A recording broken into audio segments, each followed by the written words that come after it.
Hey legend, before we dive into the story, make sure to subscribe to my channel and support me. Thank you. She said, if you're not happy, the door's open. I smiled and said, sure, but remember, doors open both ways. The next morning, she woke up to a locked door and an empty house. I'm 29, and until 3 months ago, I thought I had my life figured out. I was engaged to Maya, my girlfriend of 4 years. We'd been living together for 2, split the rent 50-50 on a decent 2-bedroom in the city, and honestly, I thought we were solid. We had our fights like any couple, but nothing that felt like a deal breaker. Or so I thought. The problem started around February. Maya got a promotion at her marketing firm, which was great. I was genuinely happy for her. More money, better title, the whole package. But with it came longer hours, more team dinners, and this new guy at work she kept mentioning. Derek. Always Derek this, Derek that. Derek's so funny. Derek's idea saved the campaign. Derek brought sushi for the team. I'm not the jealous type. Never have been. But when your fiancé starts coming home at midnight 3 nights a week smelling like wine and someone else's cologne, you start paying attention. I brought it up casually one night in March. Hey, you've been working late a lot. Everything okay? She barely looked up from her phone. Yeah, it's just busy season. You know how it is, right? And Derek's helping with all these late nights. That got her attention. Her head snapped up. What's that supposed to mean? Nothing. Just seems like he's around a lot. Oh my God, are you serious right now? He's my colleague. We work together. Don't be insecure. Insecure. That word sat wrong with me, but I dropped it. For a few weeks, I tried to be the understanding partner. I picked up extra chores, made sure dinner was ready when she got home late, didn't complain when she canceled our Saturday plans twice in a row because of work emergencies. Then came the night that changed everything. April 12th. I remember because it was my mom's birthday and Maya had promised to come to the family dinner. She texted me at 6 p.m. saying she couldn't make it. Client crisis. I drove to my parents alone, made excuses for her, and came home around 10 p.m. Our apartment was empty. Her location sharing was off. I called twice, no answer. I sat on the couch and waited. She walked in at 1:47 a.m. I know because I was staring at the clock. Her makeup was smudged, her hair was messy, and she had this guilty look that she tried to cover with annoyance. Why are you still up? Waiting for you. How was the client crisis? It was fine. We handled it. I'm exhausted. Can we not do this? Do what? I'm just asking about your night. She sighed like I was the problem. You're being weird lately. Clingy. It's suffocating. Clingy. For asking where my fiancé was at 2 a.m. That's when I knew something was really wrong. I started paying closer attention after that. Not proud of it. But I checked her phone one morning when she was in the shower. She'd gotten sloppy with her passcode. Used the same one for everything. There were texts with Derek. Lots of them. Nothing explicitly sexual, but the tone was all wrong. Inside jokes, heart emojis, can't wait to see you tomorrow, messages at 11 p.m. And then I saw it. A text from 3 days ago. Last night was amazing. You make me feel alive again. I felt sick. Actually physically nauseous. But I didn't confront her yet. I needed more. I needed to be sure. Update 1. I spent the next week gathering evidence like I was building a court case. I checked our credit card statements. There were charges I didn't recognize. A hotel in our city on a Tuesday afternoon in March. Dinner at an expensive steakhouse I'd never been to. Wine that cost more than our usual grocery budget. The worst part? I'd been putting extra money into our joint savings account that whole time. We were supposed to be saving for the wedding. The wedding I'd been planning while she was apparently screwing Derek at the Marriott downtown. On April 23rd, I finally had enough. I came home early from work and found her getting ready to go out. Full makeup, that black dress I loved, heels. Where are you going? Just drinks with some work friends. Girls' night. Really? Which girls? She hesitated. Just for a second. Sarah and Emma. Why are you interrogating me? I'm not. Have fun. She left. I waited 10 minutes, then checked her location on Find My Friends. She turned it back on after I'd asked her about it the week before, probably to throw me off. She wasn't at the bar she'd mentioned. She was at that same hotel. I sat there for 3 hours. Just sat there in the dark, in our living room, surrounded by our stuff. The photos on the wall of us in Mexico. The couch we'd picked out together. The engagement ring I'd saved 6 months to buy. When she came home at 11:30 p.m., I was still sitting there. Jesus, you scared me. Why are you in the dark? I turned on the lamp. How was girls' night? It was good. We just talked, and which bar did you go to again? The one on 5th. What? Funny. Your location said you were at the Marriott on Lexington. Her face went white. Actually white. We moved bars.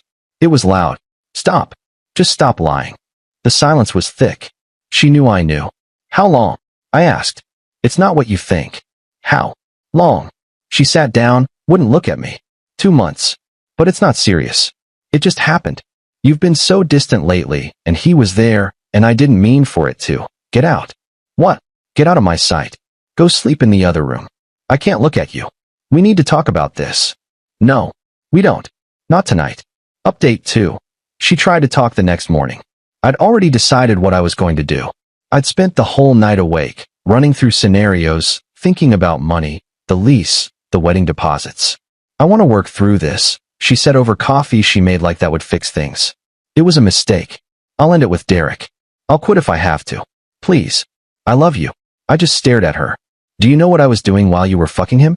I was putting an extra $500 a month into our wedding fund. I was calling vendors. I was planning our future while you were destroying it. I know. I'm so sorry. I don't know what I was thinking. You weren't thinking about us, that's for sure. We went in circles for an hour. She cried. She begged. She promised it would never happen again. And here's the thing. Part of me wanted to believe her. For years is a long time. But I kept thinking about that text. You make me feel alive again. Like I'd been killing her or something. I told her I needed time. She could stay in the apartment, but we were done. Engagement off. I started sleeping on the couch, started looking for a new place. That's when she got nasty. Fine, she said one night, about a week after the confrontation. If you can't forgive me, maybe we weren't meant to be anyway. Maybe I was settling. Settling? You cheated on me. Because you stopped making me feel wanted. You got comfortable. You stopped trying. I stopped trying. I did everything while you were out living your double life. You're so dramatic. It was just physical. It didn't mean anything. That's when I laughed. Actually laughed. Just physical. Okay. She didn't like that. What's funny? You are. You're trying to make this my fault. I'm not. I'm just saying maybe we both made mistakes. No. You made a choice. Multiple choices. Every time you texted him. Every time you lied to me. Every time you let him touch you. Those were choices. Her face got hard. You know what? If you're not happy, the door's open. I smiled. Couldn't help it. Sure. But remember, doors open both ways. She rolled her eyes and walked away. That night, I made my plan. Update 3. I'd already found a new apartment. Signed the lease the day before. My buddy helped me move all my important stuff out over the weekend while Maya was at her sister's place. Clothes, documents, electronics, anything that mattered. I left the furniture. Most of it was hers anyway or stuff we'd bought together that I didn't care about. Sunday night, I came back one last time. Maya was asleep. I packed the last of my things quietly, took my name off the lease effective end of month, canceled my half of the utilities, transferred my portion of the savings account out, and left my key on the kitchen counter. Then I changed the locks. Technically illegal since my name was still on the lease for another week, but I'd already coordinated with the landlord. He wasn't happy about the situation, but understood when I explained. I paid for the lock change myself. I left a note on the counter next to the key. Now you know, even silence can answer. My name's off the lease. Utilities are yours now. Don't contact me. We're done. The door closed behind me. I blocked her number, blocked her on everything, and drove to my new place. Final update. She lost it. Found out the next morning from mutual friends. She'd woken up, tried to leave for work, couldn't open the door with her key. Started banging, calling me. Nothing. She had to call the landlord who explained I'd moved out and changed the locks legally. She tried reaching me through friends, through my work email, even showed up at my job once. Security walked her out. Her family tried to reach out too. I ignored all of it. The best part? Derek dumped her 3 weeks later. Apparently, it was only exciting when it was an affair. When she was actually available and blowing up his phone crying about me, he wasn't interested anymore. Heard she got demoted after their relationship became office gossip. I'm in a better place now, literally and mentally. Smaller apartment, but it's mine. Started going to the gym again, reconnected with friends I'd neglected. The money I'd saved for the wedding is going toward a down payment on a condo next year. Maya texted me last month from a new number. Long message about regret, therapy, wanting closure. I read it once and deleted it. Some doors, once closed, should stay that way. Edit 1. A lot of people asking about the joint savings. Yes, I took my half. Calculated exactly what I'd put in over 2 years, took that amount, left her portion untouched. I wasn't trying to screw her over financially, just wanted what was mine. Edit 2. The lease situation was handled legally. I gave proper notice to the landlord, paid my portion through the end of my obligation, and the lock change was approved. She could have fought it, but didn't. Edit 3. No, I don't feel bad. Someone asked if I was too harsh. She had months to come clean, months to choose me. She didn't. Actions have consequences.